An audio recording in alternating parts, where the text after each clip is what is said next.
little bit. The rest of the guard's going to gather in a corner someplace and try to hold a meeting. Oh, good luck. Which ought to be fun.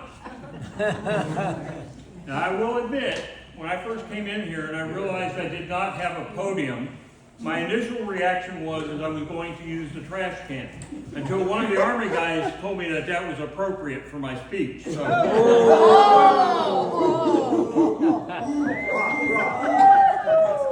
That was me. So I'm going to start off. We all know some of history, and some of it you may not know. So I'm going to go over a little bit of how the Navy was created, a moment of early history that most of us probably know about, and then I hope to share a bit of information that most of you may not be aware of. So I'm going to tell some stories.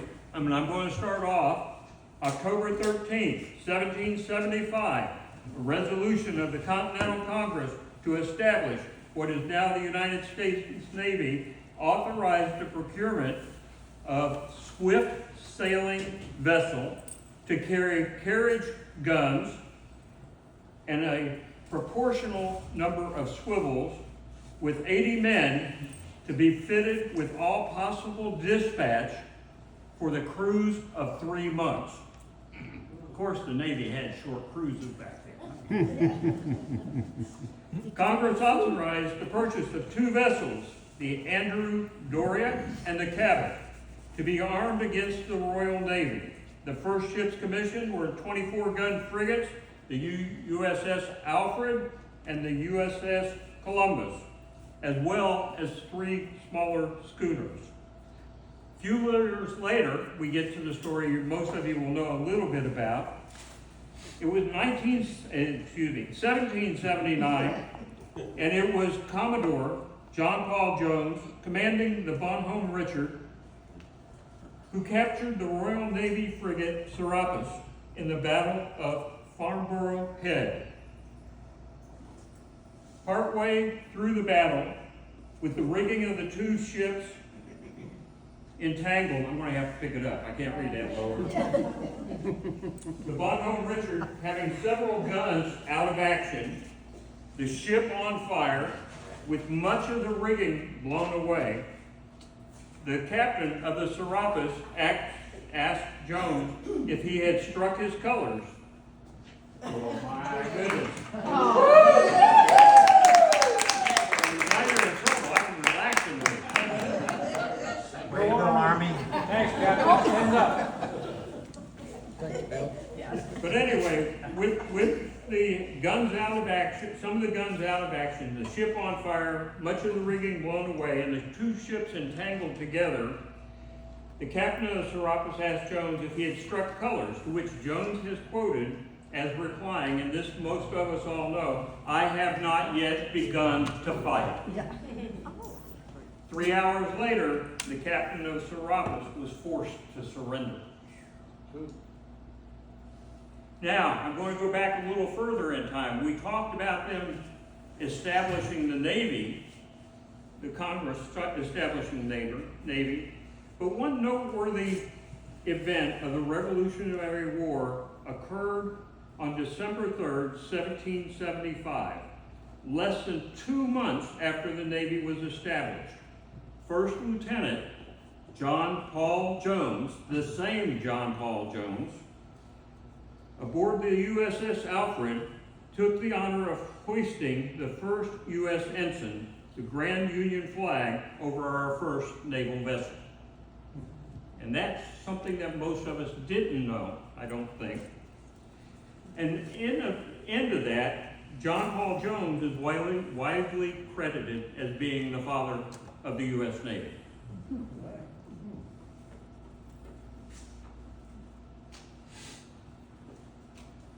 I should have worn my gloves. I might have gotten it a little quicker. I got it.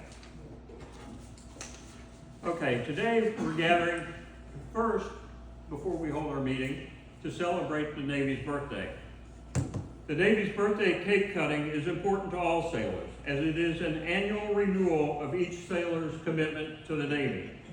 And the Navy's commitment to our nation's quest for peace and freedom worldwide. The birthday cake is traditionally cut with a sword or a cutlass if you're in a chief's mess, as a reminder that we are a band of warriors committed to carrying arms so that our nation may live in peace. As is our custom, the first piece of cake will be presented to our guest, one of our currently inactive, relatively inactive members, Marshall Searles, MM3. And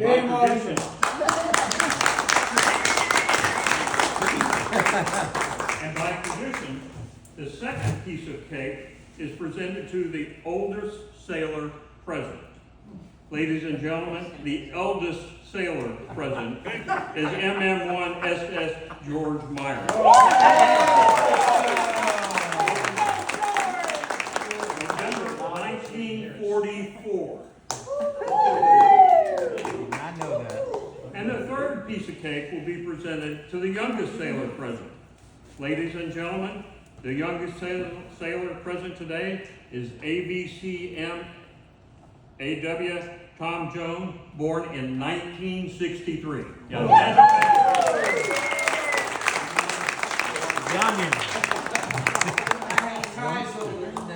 Okay. If I could have the other three members of the Navy that are participating in the cake cutting join me, I'd greatly appreciate it. You can have all the Navy get over on that side. Go ahead, get up, Navy. Get over there. Come on, Navy.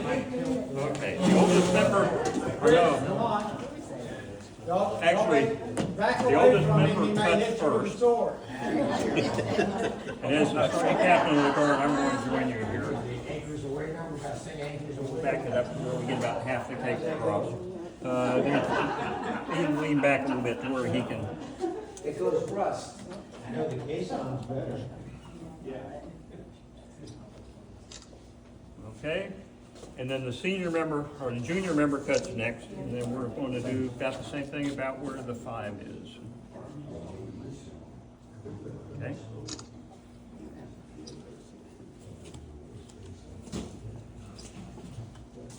Now, in following with tradition, the guest of honor, okay? You're always welcome to get more later on. Sure. Gets this one. Thank you, County Chief. And if you can, bring 3 forks down so they could each take a little bite as they receive their cake. I thought you're supposed to push it in their mouth. No, that's at a wedding. I thought that was an Army tradition. It is, they want to, you're still on the planet. The second piece goes to the senior Navy individual. I didn't realize he was that old, but now I do. Now, before you dig in with that, you need to present a piece to the junior man. All right, thank you. Okay, gentlemen? Eat your cake and have it too. And that's an order. Go, David! George,